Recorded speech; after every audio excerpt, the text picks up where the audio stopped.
Ahora vamos con Alejandro Fernández Cernuda. Él es director de comunicación y marketing en Global Cyber Alliance y nos va a hablar del ciclo de inteligencia y ciberhigiene, de un experimento pedagógico, con lo cual tienen muchas cosas interesantes que contarnos y lo dicho, desde Intelcom te doy las gracias por estar aquí acompañándonos y adelante, todo tuyo.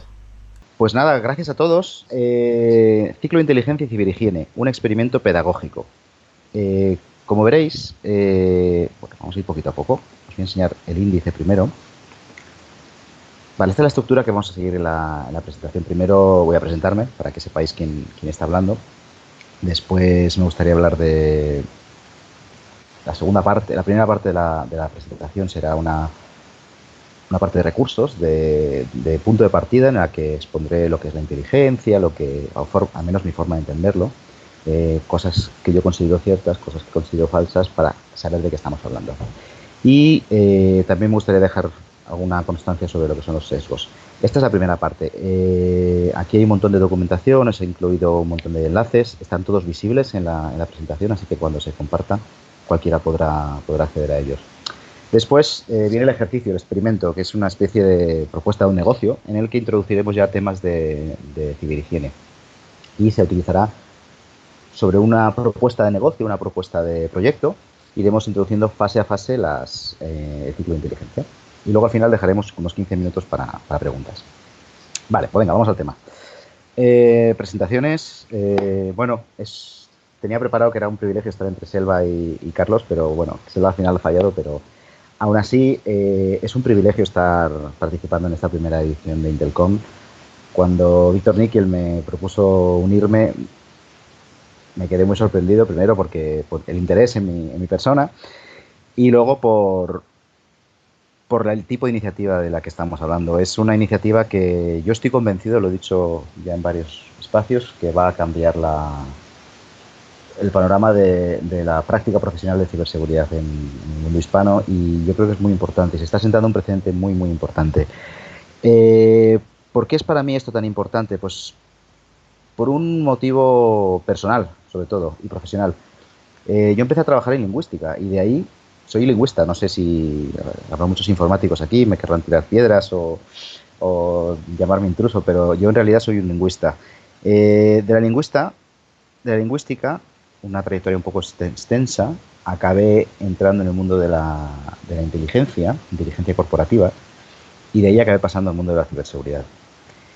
Entonces, para mí es muy importante porque yo cuando llegué al mundo de la ciberseguridad, debo decirlo que llegué con el sesgo de la inteligencia y me di cuenta de que se hablaba con muy poca propiedad de lo que es inteligencia en el mundo de la ciberseguridad. Y por suerte, este tipo de congresos, este tipo de reflexiones colocan a la inteligencia en el lugar que se merece. Luego ya elaboraré más todo esto, pero para mí es muy importante que se pueda hablar de ciberinteligencia teniendo en cuenta el ciclo de inteligencia. Y es muy importante que una comunidad tan extensa como con la que estamos tratando, en la que hay tantísimos expertos de todo el mundo hispano, desde España, creo que están todos los países de Latinoamérica representados, es esencial que el debate de la ciberseguridad, la práctica de la ciberseguridad, se entienda también desde el punto de vista de la inteligencia, el ciclo de inteligencia.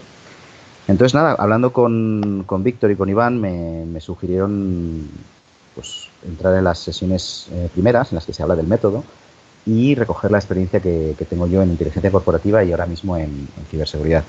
Mi experiencia en inteligencia corporativa es de 12 años, que es bastante. Cuando yo entré a trabajar en inteligencia yo soy español, pues que no me he hecho las presentaciones, pero bueno, en cuanto a acento yo creo que queda bastante claro. Cuando yo empecé en España no había casi inteligencia corporativa, estaba solo al alcance de muy pocas empresas, y tuve el privilegio de estar allí y de aprender con los mejores.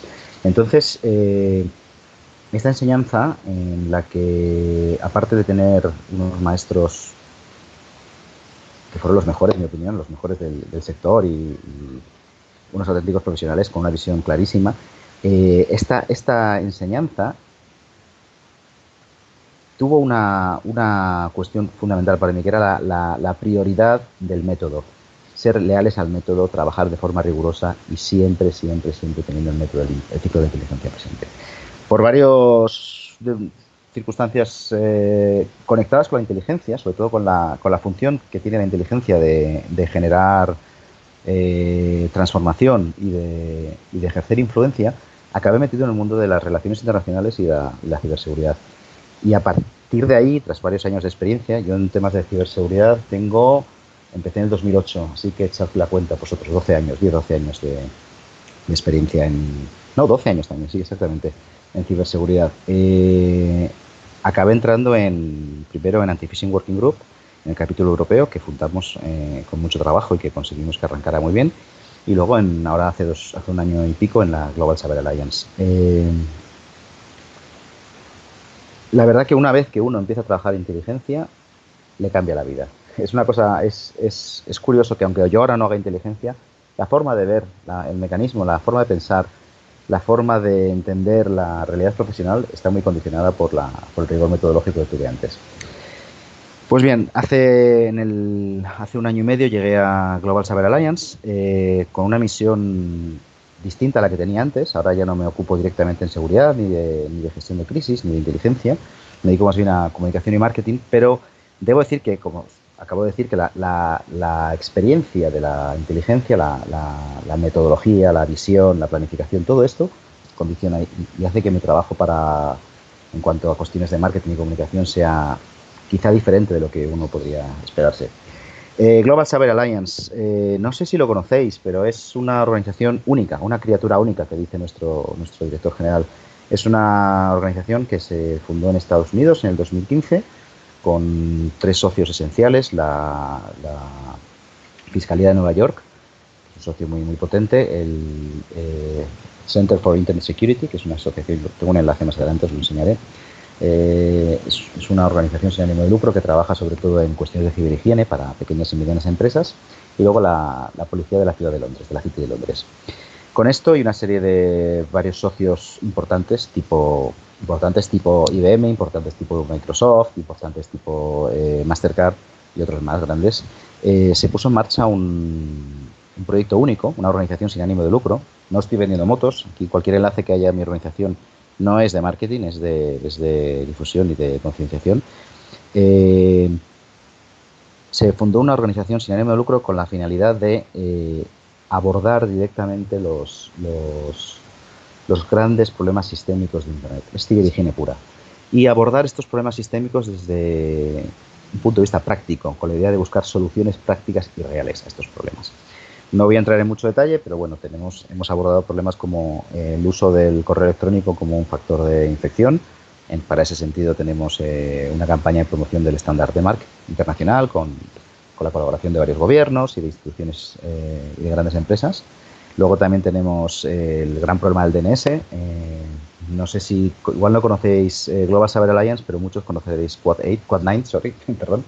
Quad9 es la plataforma en la que de filtrado de DNS una de las más potentes del mundo. Esa es obra nuestra, junto con IBM y PCH. Y luego ahora, pues recientemente, el año pasado, cuando entré yo, empezamos a trabajar el tema de la ciberhigiene de pequeñas y medianas empresas. Ahora os daré más ejemplos. Y en estos últimos tiempos estamos trabajando en otras cuestiones, protección de dominios y sobre todo IoT, con una plataforma que se llama EI. También está, todo esto está, os paso luego enlaces y podéis mirarlo tranquilamente.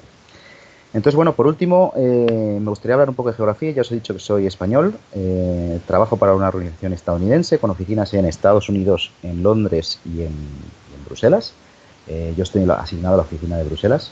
Es una pena que no podáis ver el verde del jardín, pero es un país lluvioso, con lo cual hay mucho verde, pero estamos justo en el corazón de Europa porque la idea es interactuar con las instituciones europeas, ¿no? Y ejercer esa influencia, para lo cual la inteligencia también es esencial.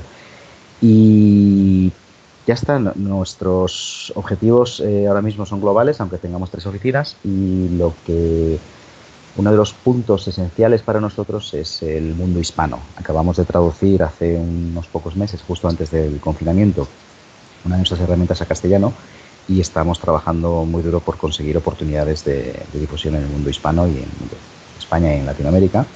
Por eso esta oportunidad es esencial. Así que nada, seguimos. Como veis, acaba de aparecer el logotipo de Global Cyber Alliance y una manito una manita pequeña, verde, un poco fea, pero es una forma de indicaros que aquí hay un enlace, ¿vale?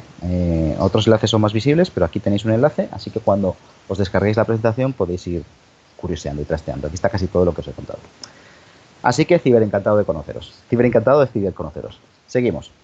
Pasamos a la fase de la segunda parte de la presentación. La primera parte, perdón, era la que os contaba de punto de partida, vamos a hablar de los conceptos, ¿no? Los conceptos desde una forma común, un entendimiento común. Lo he titulado como realidades, falsedades y sesgos. Esto tiene mucho que ver con la labor de inteligencia. No sé cuántos os dedicaréis a la inteligencia, pero o la ciberinteligencia, pero es muy importante saber qué es realidad, qué es falso y qué son los sesgos, ¿no? Cómo condiciona todos estos juegos mentales. Casi siempre las realidades son nuestras realidades. Y yo ahora mismo os voy a hablar de mi realidad basada en mi experiencia, pues eso, de 12 años en el mundo de la inteligencia corporativa. Vamos allá. Realidades, falsedades y sesgos. A desmitificação, a solução. Es una broma que tengo con varios amigos. Pues sí, hay que desmitificar. Me gustaría que esta parte de la presentación se centrará en la desmitificación de conceptos claves, para al menos que sepáis de qué estoy hablando. Es todo cuestionable, habrá formas de interpretar las cosas, pero al menos me gustaría que supierais cuál es mi punto de partida cognitivo, cuál es mi punto de partida a la hora de exponeros este experimento, ¿no? Entonces, primero voy a hablar de inteligencia, luego de la ciberseguridad, después de la ciberhigiene y, por último, de la labor de ser analista. ¿Qué es ser analista? Pues vamos por la inteligencia. ¿Qué es y qué no es? La inteligencia es un método. Es, ante todo, un método. Una de las cosas que me chocaba más cuando yo empecé a meter la nariz en el mundo de la ciberseguridad es que hablaban de, os voy a pasar inteligencia sobre esto, tengo inteligencia sobre aquello. Eso a mí, sinceramente, me indignaba, porque eso no es inteligencia. Eran datos lo que se referían a dominios, se referían a IPs maliciosas, Eso no es inteligencia. La inteligencia es un método. Es un método aburrido, es un método metódico, si se cabe la redundancia. Es un método en el que la sistematicidad es esencial. Uno se imagina, no es un juego de espías, uno se imagina, siempre que hablan de inteligencia, los que nos hemos dedicado a esto, los que os dedicáis a esto, imagino que tendréis que pasar mucho tiempo desmintiendo que seáis espías o que tengáis licencia para matar o que tenéis un cochazo, estas cosas, ¿no? Hasta llega a veces el punto en que uno oculta en su currículum, no habla de que no dice que se dedica a la inteligencia. También ocurre que uno llega a congresos de inteligencia y empiezan a aparecer los cazafantasmas, ¿no? Los gente que, bueno, pues que dicen que trabajan temas muy secretos y demás. Generalmente cuando uno se dedica a estas cosas no suele hablar de lo que se trabaja. Y la inteligencia es una labor bastante discreta, aburrida, metódica. Como callada, tiene que quedar siempre callada. Es esencial, al menos, insisto, desde mi forma de verlo. La inteligencia, ya lo he dicho, no solo es para asuntos secretos, tiene que haber asuntos secretos, pero es ante todo un método versátil que se puede utilizar para un montón de finalidades. Ahora en este congreso se habla de ciberinteligencia, que es la aplicación de la inteligencia a la ciberseguridad.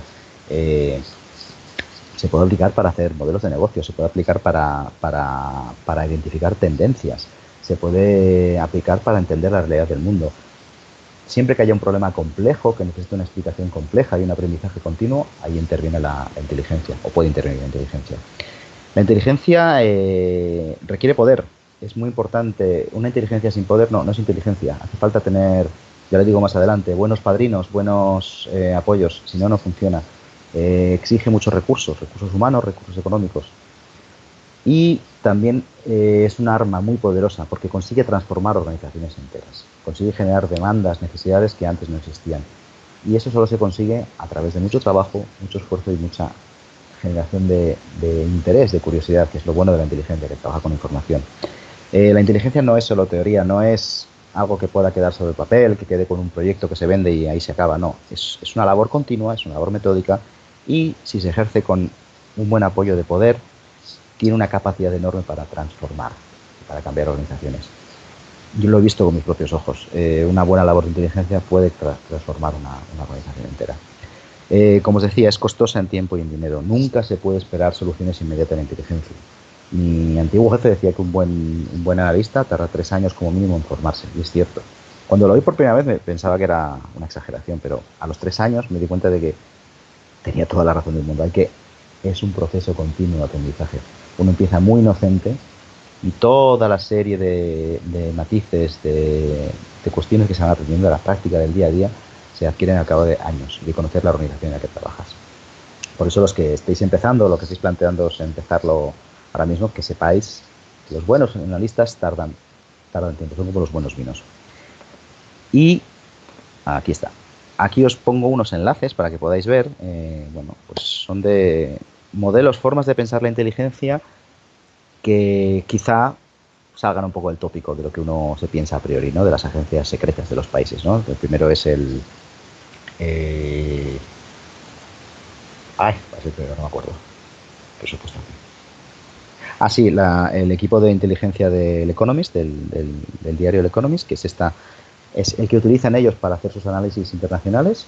Después es el equipo de inteligencia de Wunderman Thompson, que identifican tendencias en el mundo, utilizan la metodología de la inteligencia para analizar los mercados y detectar nuevas tendencias. Estos son los que orientan a las agencias de publicidad de todo el mundo. Les dicen con información, con inteligencia contrastada y bien trabajada por dónde va a ir el consumo en el mundo.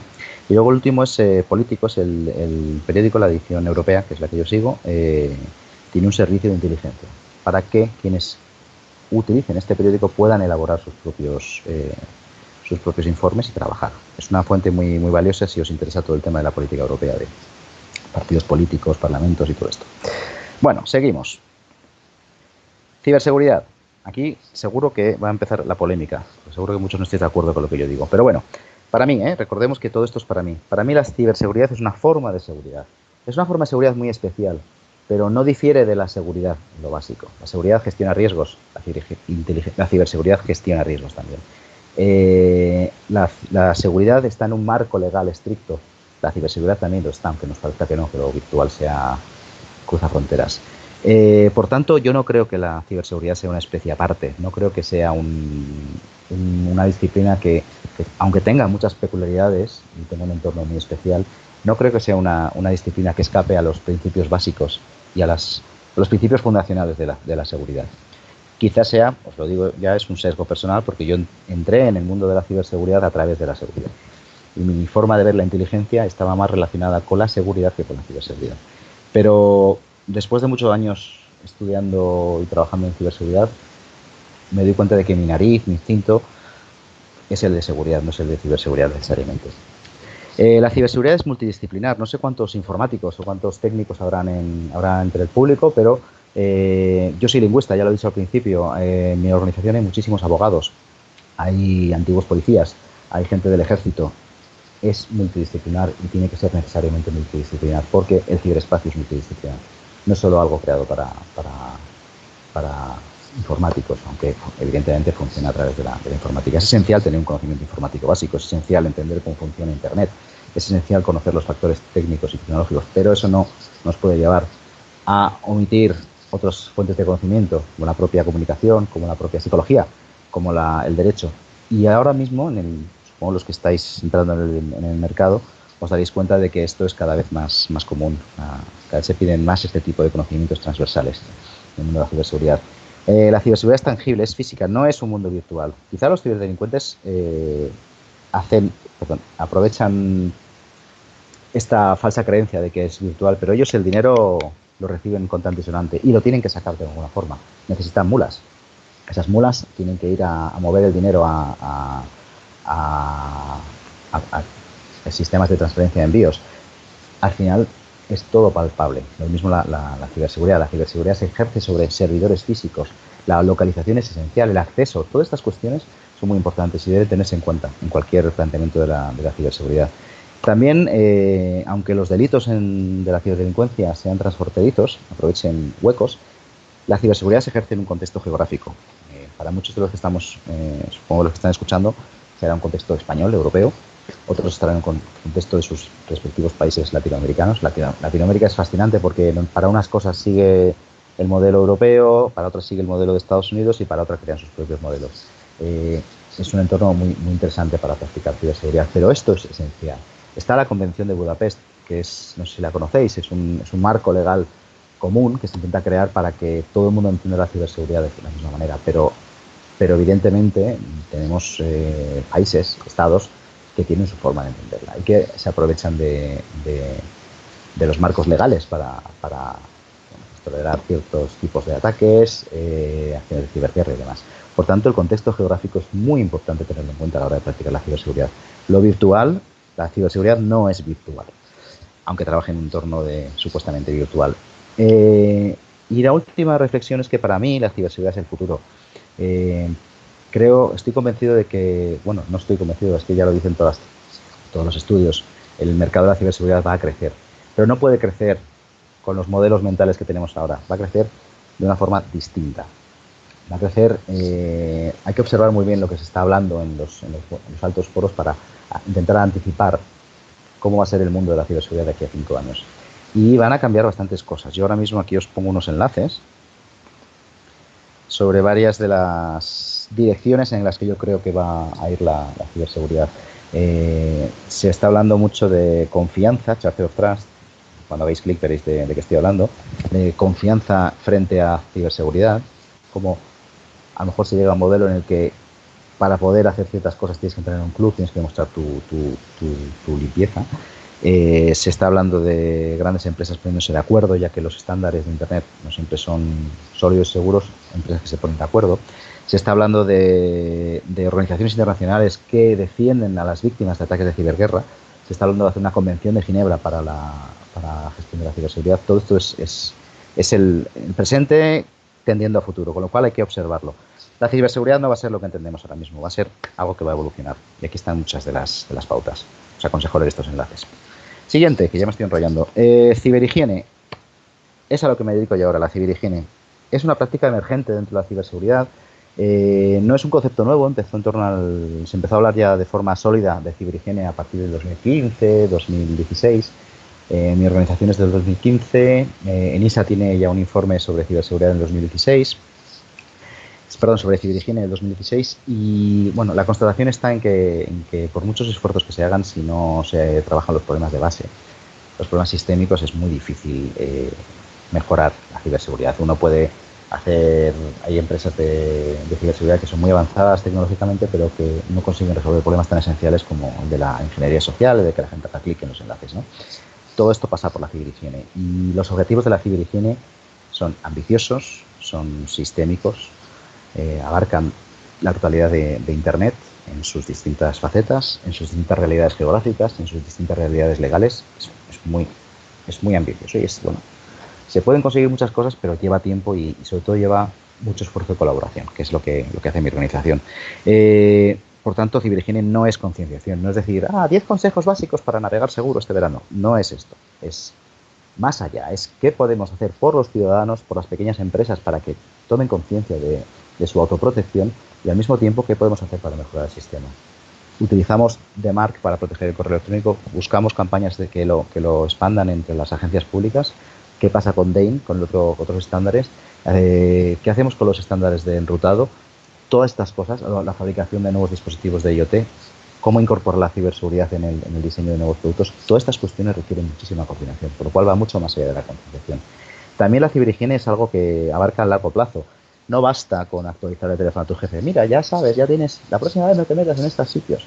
Aquí ya lo tienes todo seguro. Eso no es ciberhigiene. Ciberhigiene es incidir, volver otra vez, volver a pasar, transformar. De ahí la conexión que hice en su día con la inteligencia, con la ciberinteligencia. Luego lo contaré. La ciberhigiene es para grandes empresas y para pequeñas empresas. No solo es para las pymes, no solo es para los niños, no solo es para las personas mayores. Tienen que mantener ciberhigiene, no solo es para los particulares, no, también es porque las grandes empresas también tienen que implantar ciberhigiene. Los bancos tienen que servir, por ejemplo, de mecanismo para conseguir que sus clientes apliquen unas medidas mínimas de ciberhigiene. Tiene una capacidad para conseguir que si usted no tiene actualizado su sistema operativo no pueda conectarse a su banca online, por ejemplo. Si usted no tiene su página web en condiciones, como comercio no puede conectarse a nuestra plataforma de comercio electrónico, porque su página web está en un modelo que tiene en una versión de WordPress que tiene vulnerabilidades, por ejemplo. Todo esto es esencial. Y los pequeños tienen que ser conscientes, tienen que hacer sus deberes de autoprotección y los grandes tienen que hacer estos deberes y tienen que conseguir influir en los más pequeños. Ahora mismo estos esfuerzos son tan grandes que hace que todo lo que se habla de ciberhigiene sea, bueno, pues por parte de organismos públicos o sin ánimo de lucro, como el mío. Pero creo, sinceramente, que esto despegará cuando se genere un modelo de negocio basado en estos principios. Hay muy buena orientación, hay muchísima documentación disponible y creo que es cuestión de tiempo para que alguien en alguna empresa de ciberseguridad empiece a ofrecer estos servicios de guía, servicios de orientación en ciberhigiene, pues con una finalidad remunerativa. Entonces, en ese punto será cuando la ciberhigiene despliegue realmente, cuando se pueda generar negocio a partir de ello. Pongo hasta ahora porque ahora viene mi propuesta de negocio, ahora lo veremos. Aquí, ya os decía, hay un montón de enlaces. Carnegie Endowment es un modelo de ciberhigiene para entidades financieras. Perdón por la moto que acaba de pasar. Center for Internet Security es una de las organizaciones fundacionales de GCA, mi organización. Aquí tenéis un montón de guías para pymes, está en inglés. Tenemos una guía de Canadá, por ejemplo. Cyber Readiness Institute es una organización muy interesante en la que es un programa para pymes gratuito, en que las pymes pueden ir acompañadas, ir de la mano de la organización esta en el despliegue de medidas de ciberhigiene. Tenemos ENISA, los Cyber Essentials del gobierno británico y, por supuesto, Protege tu empresa de INCIBE. Es un plan de ciberhigiene, es un programa fantástico creado por INCIBE para las pequeñas y medianas empresas españolas. El GCA Cyber Security Toolkit, que es el primer recuadrito que tenéis, esto es nuestra caja de herramientas de ciberseguridad de la GCA, que está disponible en castellano también desde hace unos meses.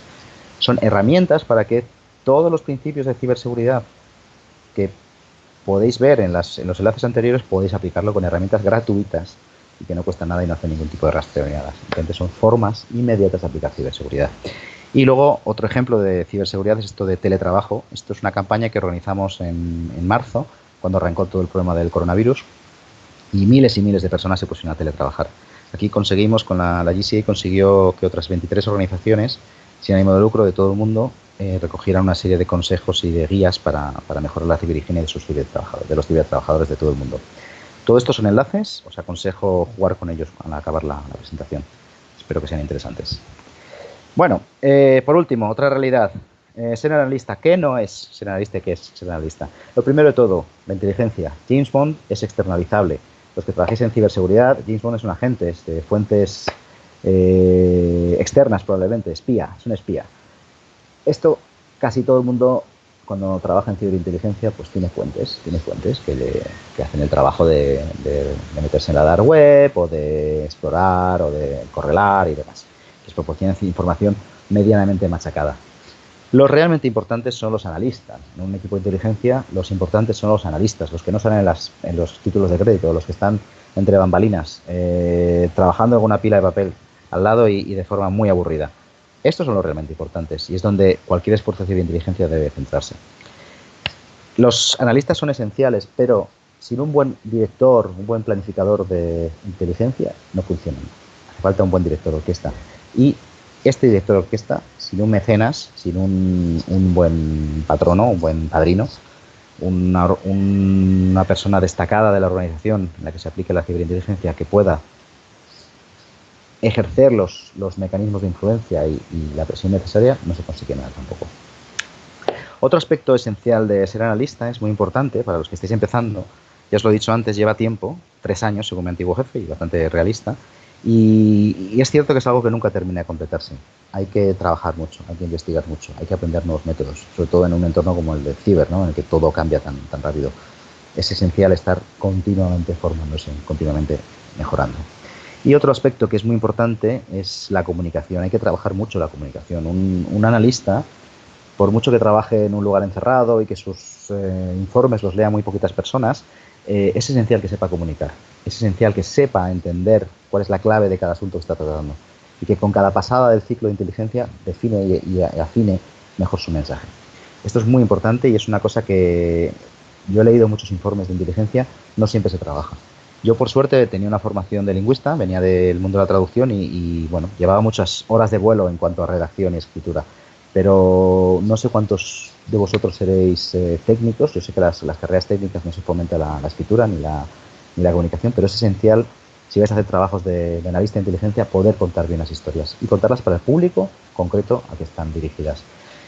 Y luego a la hora de contar historias hay que tener en cuenta los sesgos que existen, son muy peligrosos. Yo digo que son 5 ideas sesgadas porque vienen, sesgo de confirmación, viene de mi propia experiencia, que yo considero que es la mejor.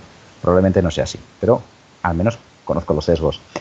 Aquí en estos enlaces tenéis, bueno, el primero, Richards Heuer, es un manual es un manual psicológico de la CIA en el que se recogen todos los sesgos, o casi todos los sesgos que están presentes en la labor del analista. Daniel Kahneman tiene un libro fundamental que es Piensa rápido y Thinking Fast. Es un libro de divulgación, pero es muy importante para entender cómo son los mecanismos mentales.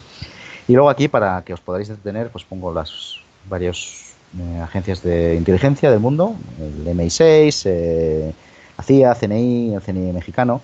Y luego una cosa muy interesante que es el portal de inteligencia económica de Francia, en el que podéis ver cómo es inteligencia estatal, inteligencia de un Estado, aplicada a el análisis económico. Bueno, os dejo esto para que podáis jugar. Vamos a ir corriendo. Bueno, evidentemente el Aston Martin no es apto para analista. Nosotros tenemos que ir en bici o lo que corresponda. Esto se lo queda a James Bond, que es el que da la cara. Muy bien. Os propongo un negocio, ¿vale? Aquí empieza el ejercicio. Ay. Tenemos ya, como podéis ver, un logotipo, un pepino, PCS, Pepino Cyber Intelligence Services. Bien, pues este negocio es una idea de broma, por supuesto, pero quiere reflejar varias realidades. Por un lado, la práctica de la inteligencia es cara. Es muy difícil que si una organización pequeña quiere implantar un plan de ciberhigiene, que es de lo que se trata este ejercicio, lo haga con recursos propios. Tiene que utilizar recursos externos, ¿no? Y la inteligencia que se puede aplicar a esto es muy poco probable que una pyme o una mediana empresa lo pueda ejercer. Por eso yo sugiero para este ejercicio que nos imaginemos una pequeña consultora especializada en los servicios de ciberinteligencia, que acaba de tener un contrato público para trabajar para una red de municipios sobre nociones de ciberseguridad básica. Aquí este ejercicio es donde yo creo que podríamos jugar un poquito a entender lo que es el ciclo de inteligencia y cómo aplicarlo a las medidas de ciberhigiene. Imaginaos una red de municipios andaluces que quieren mejorar la seguridad de sus ciudadanos y de sus portales online, ¿vale? Tenéis un contrato, estáis en esta empresa de inteligencia, que habéis de recibir un contrato para hacer esto.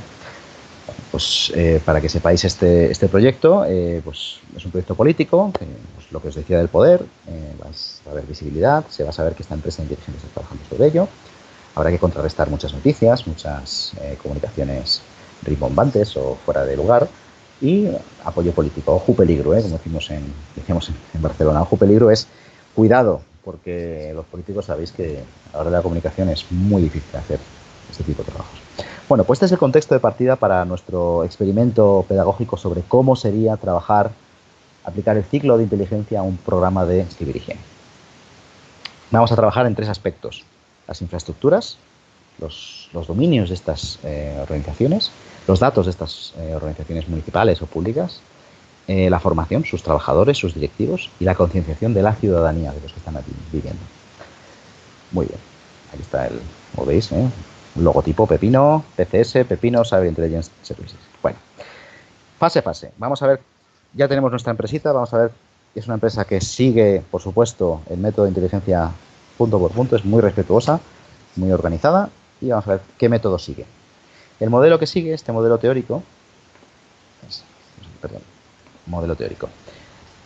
un modelo en 4 fases. Hay varios modelos, existen muchos modelos de inteligencia, pero todos más o menos coinciden en varios aspectos. Uno de ellos es el modelo de círculo, en que la información entra por un lado, pasa como una máquina y vuelve a pasar, y vuelve a pasar, y vuelve a pasar. Porque es en esta circularidad, en este recorrido, en este circuito, en el que la información, los datos se convierten en inteligencia, y la inteligencia se convierte en inteligencia destilada, y la inteligencia destilada se convierte en transformación, y la transformación se convierte en poder, en mejora de la toma de decisiones, y esto se va retroalimentando, ¿vale? Cada organización utiliza un modelo diferente. Yo estoy utilizando el que utilizábamos, estoy presentando el que utilizábamos, que tiene una fase de planificación, una fase de captación y tratamiento, una fase de análisis y una fase de comunicación, ¿vale? Hay más modelos, pero como digo, lo importante es ser sistemático y ser recurrente. Muy bien, la planificación. Esta es la fase esencial. Nos ponemos en marcha, ¿vale? Esto, imaginaos que nuestra empresa Pepino Cyber Security, Cyber Intelligence Services tiene una conversación casual en una feria. Todo el que se dedique a inteligencia, a ciberinteligencia, debe ir a eventos, tiene que estar ensarados, tiene que escuchar, tiene que hablar mucho, recoger mucha información. Tenemos que ser esponjitas que viajan, esponjitas que se mueven. Bueno, que viajan aunque sea virtualmente, pero hay que estar muy atentos. Cualquier frase lanzada al viento es información. Pues aquí se entera de la oportunidad de que un padrino, un político famoso, quiere hacer esto en la red de municipios de Andalucía. Esencial. Lo encandila y con ese poder se puede poner esto en marcha. Si no, sería muy difícil hacer un proyecto como este. Ahora bien, ¿qué hay que hacer? Hay que llegar a un compromiso. Y estos compromisos tienen que estar bien documentados. Las conversaciones iniciales que se mantengan con los padrinos, con los clientes, son esenciales. Es muy importante que se pueda hablar de casi todo. Por eso hay que tener muy buena experiencia. Hay que saber bien qué objetivos de conocimiento se quieren alcanzar. Es la clásico modelo de qué conozco, qué desconozco, qué sé que conozco, qué sé que no conozco. Métricas de éxito, ¿cómo medimos si está funcionando o no nuestro programa? ¿Quién es el responsable? ¿Quién va a hablar conmigo? ¿Con qué frecuencia? ¿Con qué frecuencia os vamos a mandar informes? ¿Con qué frecuencia nos vamos a reunir? ¿Con qué información nos vais a dar vosotros? ¿Qué información os vamos a dar a vosotros?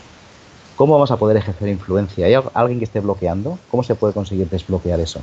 ¿Qué es la licitación? Es lo que os decía antes. Es ir a una conferencia, escuchar, inferir información de lo que dicen otros, sacar lo que no te dicen. Eso es la licitación. Hay que asignar recursos. Todo esto tiene que formar parte del programa original de inteligencia y tiene que dar cuanto más definido mejor al principio. En Pepino Cyber Intelligence Services, PCS, pues propongo, por ejemplo, pues un programa en cuanto a infraestructuras, centrarse en la implantación de DMARC en todos los dominios de la red de municipios. Conseguir la el factor de doble autenticación en todas las contraseñas de los usuarios de estos sistemas, teletrabajadores o no. Y un plan de emergencia para incidentes de ransomware. Por ejemplo, en cuestiones de formación, conseguir que los teletrabajadores tengan unas buenas medidas de ciberhigiene en su día a día. En phishing, conseguir que no hagan clic en los enlaces inadecuados. Gestión de crisis, que sepan los directivos, los altos cargos de estos municipios responder ante un secuestro de datos, por ejemplo.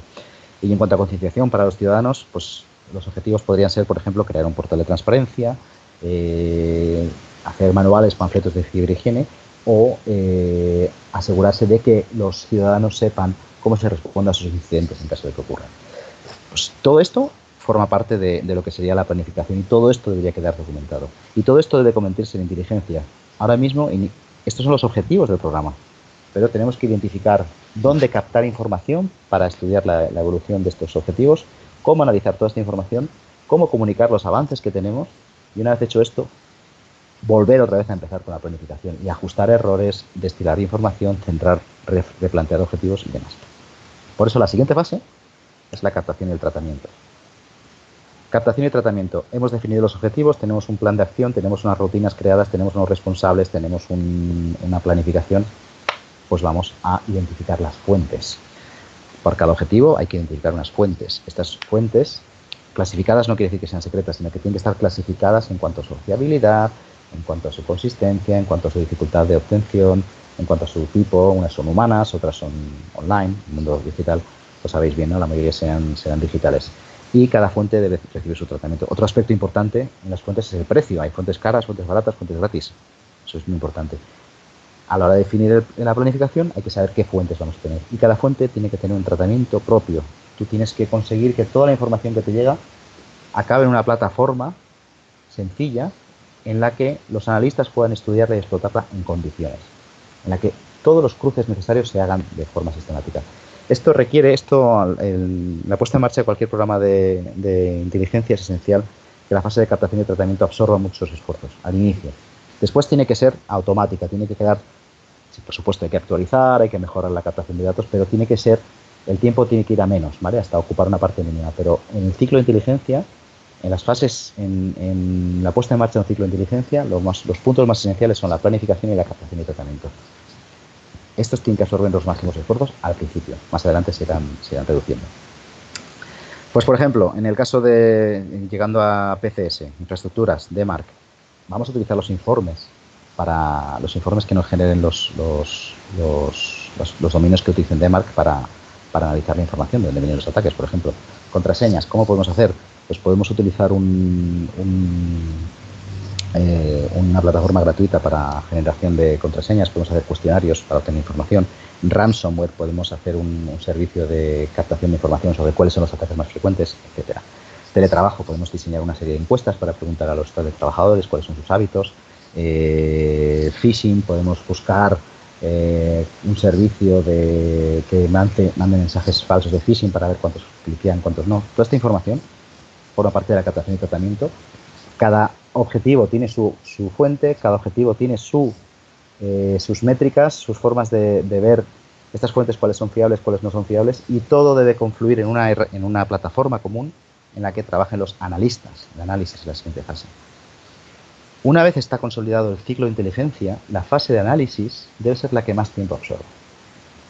A los analistas hay que mimarlos, hay que tratarlos muy bien, hay que darles buenas herramientas. Por eso lo que os decía de los costos. Y tienen que estar bien gestionados, tienen que saber cuáles son sus objetivos, tienen que cumplir con sus objetivos, tienen que hacer sus informes a tiempo. Si todo esto se da, conseguiremos tener unos analistas que vayan formándose, que vayan mejorando, que vayan afinando sus predicciones, sus capacidades con el tiempo. Es la única forma. Si tú tienes unos analistas que no evolucionan, es que algo está pasando. Si tus analistas tienen que dedicar demasiado tiempo a entender las fuentes, a ponerlas juntas, es que algo está fallando. Si tus analistas tienen problemas para descifrar, para conectar sus informes con la dirección, es que algo está fallando, hay una mala gestión. Es esencial que la labor de los analistas sea la que más absorba en un programa maduro y la que más atención y presupuesto se reciba del programa en conjunto. Por ejemplo, DMARC, pues tenemos que, en nuestro programa, ¿no? Tenemos que hacer informes buenos en los que se pueda seguir cuántos municipios tienen DMARC implantado, cuántos no, de dónde vienen los ataques, qué se está haciendo, si ha habido incidentes de compromiso de correo electrónico, cómo se están reportando. Todo esto habrá que hacer para cada objetivo un modelo de informe con una periodicidad, un modelo o varios, uno por ejemplo para el patrón del proyecto, otro interno para mejorar la captación, otro para el gran público, un briefing público. Habrá que hacer para cada objetivo un modelo de informe en el que se vaya observando la evolución con criterios reales. Y ahora que estamos en los informes, la parte de comunicación, me queda un poquito de tiempo, sí. La parte de comunicación es esencial. Si no conseguimos comunicar, si no conseguimos que estos informes para los clientes, los directivos o los políticos que nos han encargado funcionen, si no conseguimos que el gran público observe y vea que hay una evolución desde que se ha puesto en marcha el programa, si no conseguimos enterarnos nosotros mismos de cómo están cambiando nuestros objetivos, nada de lo anterior habrá funcionado. Y por esto es esencial practicar mucho la comunicación. Tiene que haber buenas herramientas de comunicación. Los informes de inteligencia tienen que ser cortos, tienen que ser concisos, tienen que ir al objetivo claro que tienen que ir. Un lenguaje sencillo, un lenguaje que sea comprensible. Un lenguaje en el que se analicen los datos, se obvie toda la información complementaria y se facilite la toma de decisiones. Eso es esencial. Y estos informes tienen que tener una recurrencia. Hay que mantener viva la curiosidad del padrino. A los padrinos les gusta mucho los incidentes, la cosa jugosa. Pues resulta que ha habido tantos incidentes habían puesto las contraseñas, pero uno solo despistó y no utilizó el sistema de autenticación y se le han colado. Todas estas cosas hay que reportarlas y hay que hacerlas de forma puntual y de forma clara y directa. Y los padrinos, cuanto más reciban de esto, más interés van a tener. Hay que jugar un poquito con el morbo y hay que jugar también un poquito con la asignación de recursos. Tienen que ver que sus objetivos se están cumpliendo. Y os recuerdo que en este caso concreto estamos hablando de comunicación pública. También hay que intentar, por ejemplo, imaginaos que hay un incidente de ransomware, ¿no? Es muy importante orientar la comunicación de cara al público y también dejar muy claro que la inteligencia puede proporcionar un informe, pero no es la que se comunica con el público. La inteligencia siempre se debe quedar protegida por una capa de cristal en la que no recibe influencias del exterior. Tiene que trabajar con su propia metodología. Los informes de inteligencia pueden utilizarse de cara al público, pero no tiene por qué interactuar la inteligencia con el público. Es muy importante mantener esta estanqueidad para que pueda trabajar sin influencias. Recordemos que la inteligencia se utiliza para ejercer influencia, no al revés. No me da tiempo a entrar en todos los detalles, pero bueno, si queréis os propongo que, bueno, sobre la idea que tendríamos y los objetivos se puede ir viendo claramente cómo debería ser, ¿no? Por ejemplo, si hubiera un incidente de ransomware, cómo comunicarlo y todo esto. Entonces, he mantenido los puntos en cada objetivo grande: infraestructuras, formación y concienciación, para que podáis ver cómo se aplicaría la puesta en marcha de un programa de ciberhigiene. Y lo importante es que siga rodando. Si que se aplica el ciclo de inteligencia, tiene que rodar, volver a aplicarse una vez más, otra vez más, otra vez más. Cuantas más veces se aplique, mejorará. Más pertinente será la información, mejores serán las fuentes, mejor serán los objetivos. Y al principio uno tiene objetivos muy ambiciosos, luego se van ajustando a la realidad, pero poquito a poco se irá observando. Si no gira la rueda, no se observa la transformación necesaria. Y hasta aquí ya está, aquí lo dejo, porque yo creo que ya, sí, estoy ya fuera de tiempo incluso. Así que, ¿preguntas? No sé No estás fuera de tiempo, estás en tiempo, Alejandro. Además está siendo muy interesante. Perfecto. Y la gente lo está diciendo a través del chat, que les está gustando mucho tu exposición, o sea que ahí sí se ha tomado nota de ese negocio, ¿vale? Yo en la parte de formación y concienciación puedo echar la mano, así que si se pone en marcha que vayan diciendo todo ese tipo de cosas. Me ha gustado que aclararas, porque hay mucha gente que seguro que se está iniciando.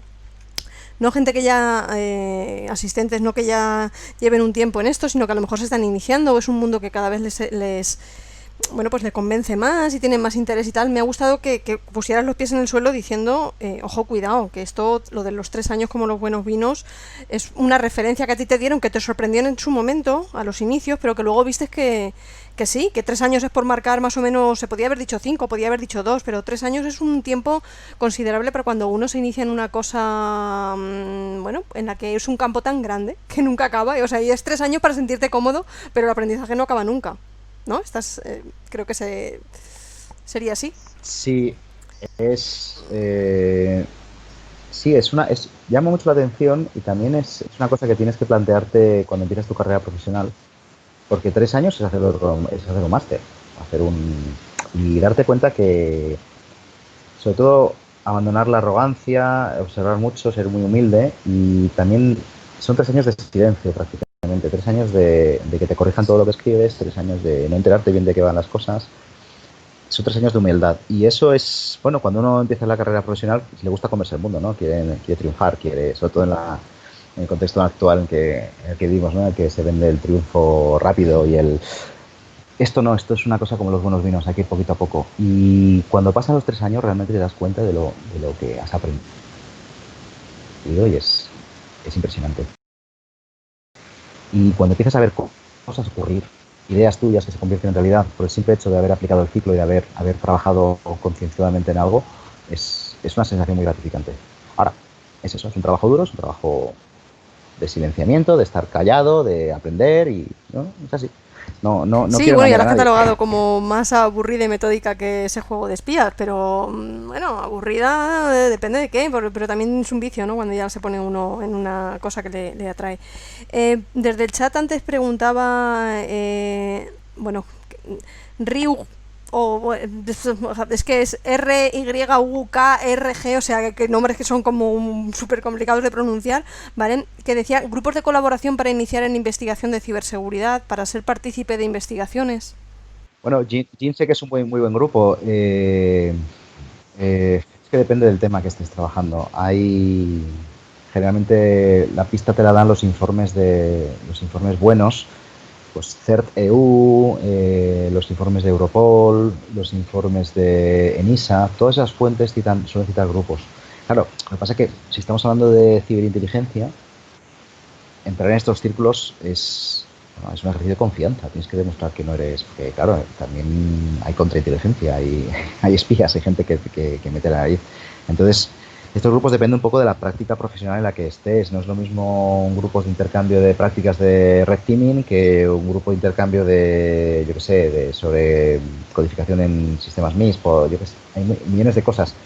Lo importante es, si te interesa la ciberinteligencia, es observar los informes más fiables de ciberinteligencia, hacer un seguimiento estrecho, ver qué fuentes hay y pues la inteligencia es una cosa de equipo. Raramente no se admite a nadie que no esté en un equipo, no sea conocido.